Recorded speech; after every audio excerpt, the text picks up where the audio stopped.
بسیار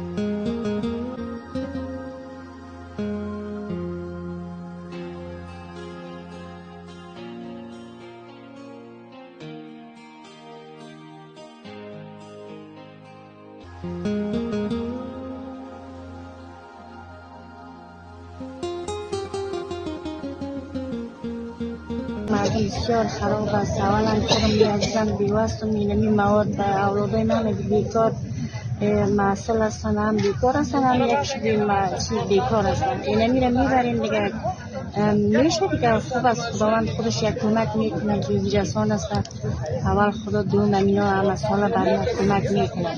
اول خدا دست دامن خداوند میگیریم که خداوند خودش مردمی است بر ما کمک کنه. بعد از او از این تاجرها و از این کسایی که دارا هستند خدا برشان داده، بازم دوباره خداوند برشان بده و بر این مستحقین کمک کنه.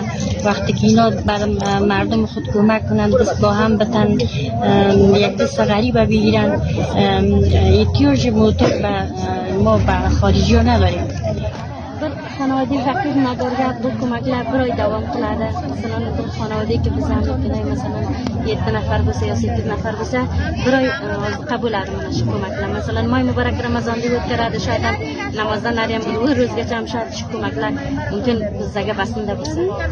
خدامون نه زیاد دولتlerin زیاد قسم دیگه دی غریب یدی بیچاره یدی یانم ساغدار یسر شنچه کمک کنده شنچه کمک کنده خونه لاره بود زواج کنیم سه خدا خوب سن دولتlerin باید من زیاد بدون خدا داغlarını ko'rsatmasin.